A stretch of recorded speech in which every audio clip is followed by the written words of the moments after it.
नमस्कार दोस्तों, स्वागत है आपका आज के मुख्य समाचारों में। दोस्तों यहां पर आपको देखने को मिलेंगी सुबह से लेकर शाम तक की तमाम बड़ी खबरें, मुख्य समाचार, ब्रेकिंग न्यूज अपडेट्स के रूप में। तो दोस्तों आप सभी लोगों से रिक्वेस्ट है इस वीडियो को ज्यादा से ज्यादा लाइक और शेयर करें। तो दोस्तों सीधे चलते हैं आज की पहली बड़ी खबर की ओर। किसानों का भारत बंद हुआ खत्म। प्रदर्शन के दौरान दिल्ली सिंगू बॉर्डर पर दिल का दौरा पड़ने से एक किसान की मौत। 10 घंटे बाद दिल्ली गाजीपुर बॉर्डर फिर से हुआ चालू। जी हां दोस्तों, 3 कृषि कानूनों के खिलाफ सोमवार को बुलाया गया किसानों का भारत बंद खत्म हो गया। सुबह 6 से शाम 4 बजे तक रहे बंद के दौरान कई नेशनल और स्टेट हाईवे ब्लॉक रहे, कई रूट डाइवर्ट करने पड़े, ट्रेनों की आवाजाही भी प्रभावित रही। दिल्ली से जाने वाली कई ट्रेनें रद्द कर दी गई। बंद का असर हरियाणा, पंजाब, दिल्ली, उत्तर प्रदेश और राजस्थान में ज्यादा दिखाई दिया। दिल्ली गाजीपुर बॉर्डर को भी 10 घंटे बाद खोल दिया गया। दोस्तों भारतीय किसान यूनियन के नेता राकेश टिकैत ने कहा कि भारत बंद पूरी तरह कामयाब रहा। अब संयुक्त किसान मोर्चा आगे की रणनीति बनाएगा। इसी बीच प्रदर्शन के दौरान दिल्ली सिंगू बॉर्डर पर एक किसान की मौत हो गई। पुलिस का कहना है कि दिल का दौरा पड़ने से उसकी जान गई है। मृतक किसान की पहचान भगेल राम के तौर पर हुई है। पुलिस अधिकारियों ने कहा कि पोस्टमार्टम के बाद इसे लेकर ज्यादा जानकारी दी जा सकेगी। दोस्तों कांग्रेस, आरजेडी, आम आदमी पार्टी, बहुजन समाजवादी पार्टी और लेफ्ट पार्टियों ने भारत बंद का समर्थन किया। अखिल भारतीय बैंक अधिकारी परिसंघ AIBOC ने भी भारत बंद को समर्थन दिया। वहीं सरकार ने किसानों से अपील की है कि वे आंदोलन छोड़कर बातचीत का रास्ता अपनाएं। कृषि मंत्री नरेंद्र सिंह तोमर ने कहा कि सरकार किसानों की आपत्तियों पर विचार करने के लिए तैयार है। बड़ी संख्या में किसान नोएडा अथॉरिटी के पास इकट्ठा हुए और पुलिस बैरिकेडिंग को तोड़ दिया। इसके बाद वे नोएडा अथॉरिटी की ओर भी चले गए थे। हालांकि पूरे भारत बंद के दौरान किसी भी अप्रिय हिंसक घटना की जानकारी नहीं मिली है। इसके बाद दोस्तों अगली बड़ी खबर, अब मोबाइल पर मिलेगी पर्यटन स्थलों की पूरी जानकारी। सरकार ने लॉन्च किया दिल्ली टूरिज्म ऐप। जी हां दोस्तों, वर्ल्ड टूरिज्म डे के मौके पर आज दिल्ली के मुख्यमंत्री अरविंद केजरीवाल ने दिल्ली टूरिज्म ऐप लॉन्च किया। दिल्ली पर्यटन ऐप की शुरुआत के मौके पर उप मुख्यमंत्री मनीष सिसोदिया, PWD मंत्री सत्येंद्र जैन, विधानसभा स्पीकर रामनिवास गोयल मौजूद रहे। इस ऐप को डाउनलोड कर दिल्ली के सभी पर्यटन स्थलों की पूरी जानकारी मिलेगी। दरअसल दोस्तों पपर्यटन विभाग यानी कि टूरिज्म डिपार्टमेंट की कोशिश है कि इस नए ऐप के सभी फीचर्स दिल्ली में आने वाले सैलानियों की यात्रा को बेहद आसान और यादगार बना दे। आपकी जानकारी के लिए बता दें, राष्ट्रीय राजधानी दिल्ली के सभी पर्यटन स्थलों की जानकारी मोबाइल ऐप पर उपलब्ध होगी, जिसे सरकार के पर्यटन विभाग में विकसित किया गया है। ऐप से पर्यटक को सभी जरूरी जानकारी उपलब्ध कराई जाएगी। दिल्ली सरकार का कहना है कि दिल्ली के पर्यटक के यात्रा के अनुभवों को इस ऐप के माध्यम से बदल दिया जाएगा और उन्हें एक क्लिक में सभी आवश्यक सेवाएं मिलेंगी। दर्शनीय स्थानों के साथ खाने पीने की जगहों की भी पूरी जानकारी यहां मिलेंगी। इसके बाद दोस्तों अगली बड़ी खबर, चीन में बत्ती गुल, कंपनियों में मचा हाहाकार, एप्पल के प्रोडक्शन पर भी पड़ेगा प्रभाव। जी हां दोस्तों, चीन में भारी बिजली कटौती के चलते हाहाकार मच गया है। कई फैक्ट्रियां बंद है। बिजली की कमी से जूझ रहे चीन ने यह फैसला सरकारी उपक्रमों को पूरी बिजली सप्लाई करने के लिए लिया है। बिजली आपूर्ति में कटौती के चलते कई घर अंधेरे में है। इसके साथ ही इंटरनेशनल कस्टमर को क्रिसमस से पहले स्मार्टफोन और अन्य चीजों की आपूर्ति की कमी झेलनी पड़ सकती है। सरकारी टीवी चैनल CNTV की खबर के अनुसार चीन के पूर्वोत्तर में स्थित लियाओंग शहर में मेटल की एक फैक्ट्री में बिजली चले जाने से AC बंद हो गया, जिसके कारण 23 लोग जहरीली गैस से बीमार पड़ गए और उन्हें अस्पताल ले जाना पड़ा। हालांकि इस घटना में किसी की मौत नहीं हुई। एप्पल आईफोन के उपकरणों के एक सप्लायर ने बताया कि स्थानीय अधिकारियों के कहने पर उसे शंघाई के पश्चिम में स्थित एक फैक्ट्री में उत्पादन बंद करना पड़ा।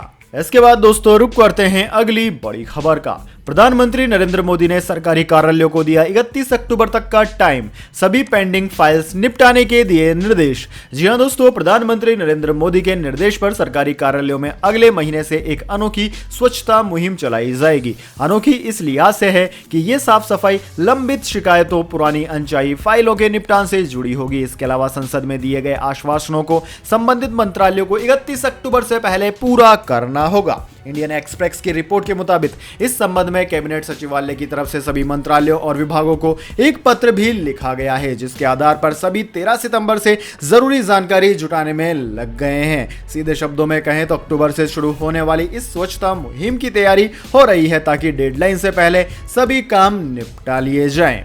इसके बाद दोस्तों अगली बड़ी खबर, पटरी से उतरी यात्रियों से भरी इंदौर दौड़ स्पेशल ट्रेन, रेस्क्यू ऑपरेशन जारी। जी हां दोस्तों, महाराष्ट्र के लोनावाला में सेंट्रल केबिन के पास इंदौर दौड़ स्पेशल ट्रेन पटरी से उतर गई, जिसकी वजह से अफरा तफरी मच गई। यात्रियों को ट्रेन के बाहर निकालने का काम जारी है। यह रेल हादसा सुबह 7:50 पर हुआ। हादसे में अभी तक किसी के हताहत होने की कोई खबर नहीं है। दोस्तों, आपकी जानकारी के लिए बता दें, ऐसा ही एक हादसा 4 दिन पहले 23 सितंबर को हिमाचल प्रदेश में भी हो गया था। बरोग स्टेशन के पास कालका से शिमला जाने वाली ट्रेन पटरी से उतर गई थी। यह हादसा 7:45 पर हुआ था। हालांकि हादसे में सभी यात्री सुरक्षित बच गए। इसके बाद दोस्तों, अगली बड़ी खबर, 7th पे कमीशन, सरकारी कर्मचारियों को इस हफ्ते मिलेगा डबल बोनस। जानिए कितना बढ़कर आएगा वेतन। जी हां दोस्तों, सरकारी कर्मचारियों के लिए खुशखबरी है।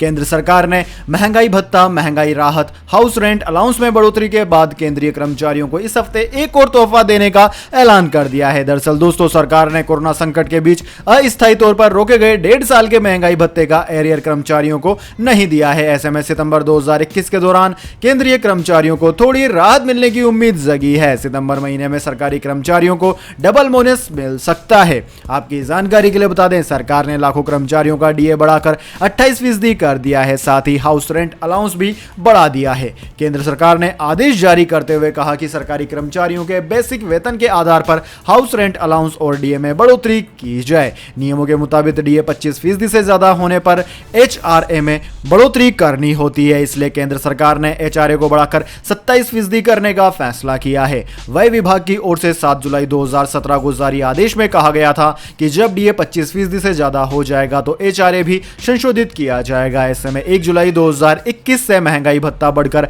28% हो गया है, तो एचआरए भी बढ़ाना जरूरी है। इसके बाद दोस्तों, अगली बड़ी खबर, तालिबान ने कश्मीर पर भारत को दिया झटका, पाकिस्तान के लिए कही यह बात। जी हां दोस्तों, अफगानिस्तान पर कब्जे के बाद अपनी अंतरिम सरकार बना चुके तालिबान ने कश्मीर के मसले पर अब भारत को झटका दिया है। तालिबान ने अफगानिस्तान पर कब्जे के बाद कहा कि कश्मीर भारत का आंतरिक मामला है, लेकिन इसके बाद तालिबान की तरफ से यह भी बयान आया कि वह कश्मीर के पीड़ित मुस्लिमों के लिए आवाज उठाना जारी रखेगा। तालिबान के प्रवक्ता और Afghan deputy information minister Zabihullah Mujahid ने पाकिस्तान के एक टीवी चैनल को इंटरव्यू दिया और ये बातें कही। जबीउल्लाह मुजाहिद ने कहा कि पूरी दुनिया में ऐसे क्षेत्र हैं जहां मुसलमानों के साथ गलत व्यवहार हो रहा है, चाहे फिलिस्तीन हो, कश्मीर हो या म्यांमार हो। हम ऐसे पीड़ित मुसलमानों के लिए आवाज उठाना जारी रखेंगे। जबीउल्लाह मुजाहिद ने कहा कि जहां भी मुस्लिमों के साथ ज्यादती हो रही है वो चिंताजनक है, हम उसके खिलाफ हैं। जम्मू कश्मीर में मानवाधिकारों के उल्लंघन की भी हम आलोचना करते हैं। अफगानिस्तान की सरकार दुनिया के विभिन्न हिस्सों में पीड़ित मुस्लिमों को राजनयिक और राजनीतिक मदद प्रदान करना जारी रखेगी। इसके बाद दोस्तों, अगली बड़ी खबर, कोरोना से रिकवरी के बाद जा रही है मरीजों की आवाज, डॉक्टरों ने कही यह बात। जी हां दोस्तों, कोरोना से रिकवरी होने के बाद मरीजों को कुछ दिनों तक ज्यादा सतर्क रहने की सलाह दी जाती है, लेकिन कोलकाता में कोविड रिकवरी के बाद मरीजों को जो दिक्कत आई है वह काफी डराने वाली है। यहां कई ऐसे मामले सामने आ चुके हैं जिनमें कोरोना से उबर चुके मरीजों की आवाज खराब हो रही है या फिर चली जा रही है। ऐसे मामलों ने डॉक्टर समेत आम लोगों की चिंता बढ़ा दी है।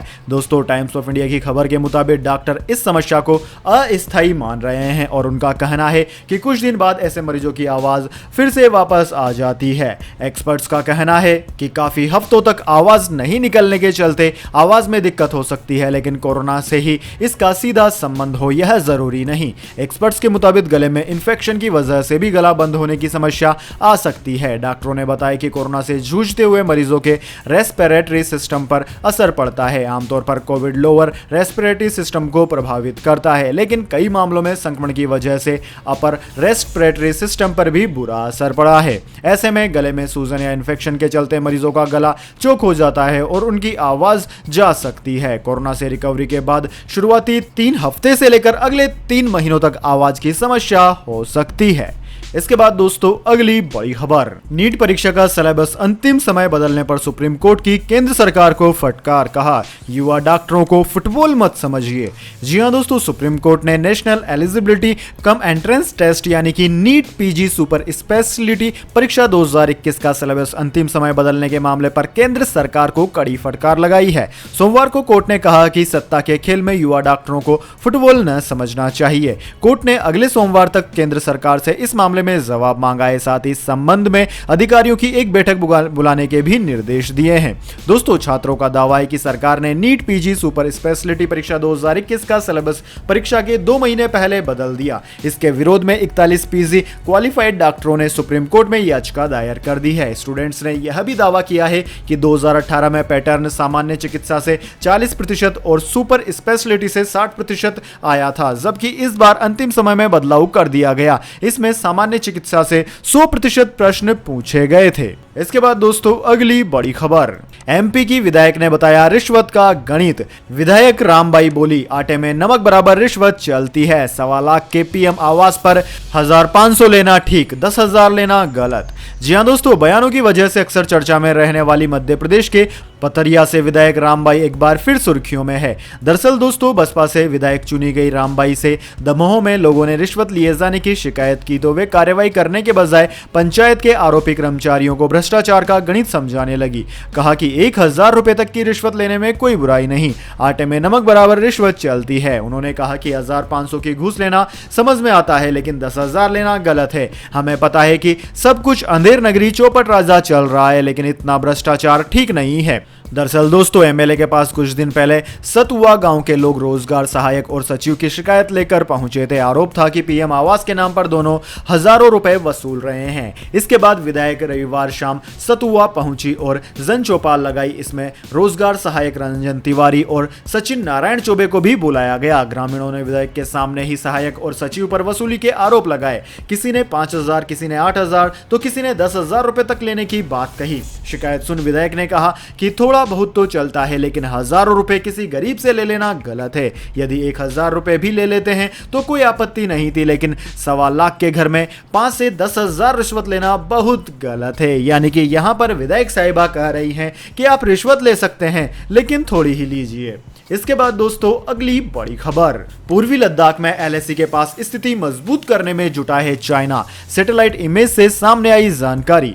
जी हां दोस्तों, चीन एक बार फिर से पूर्वी लद्दाख से सटी एलएसी पर अपनी स्थिति मजबूत करने में जुट गया है। Open source intelligence the Intel lab के मुताबिक डेपसोंग प्लेन में दोनों देशों के सैन्य कैंप करीब 1 किलोमीटर की दूरी पर हैं। पिछले 1.5 साल से एलएसी पर चल रही तनाव के चलते दोनों देशों की पेट्रोलिंग इस इलाके में बंद है। भारत और चीन ने finger area, Kailash hill range और गोग्रा में तो डिसएंगेजमेंट एग्रीमेंट कर लिया है, लेकिन डेपसोंग प्लेन में अभी भी तनाव जारी है और दोनों देशों के सैनिक आईबोल टू आईबोल पर हैं। द इंटेल लैब ने डेपसोंग प्लेन के रकी नाले की सैटेलाइट इमेज जारी की है, जिसमें दिखाई पड़ता है कि इस इलाके में दोनों देशों के सैन्य कैंप 1.21 किलोमीटर की दूरी पर हैं और यहां पर चाइना ने कई सारे अवैध रूप से अस्थायी टेंट भी लगा लिए हैं।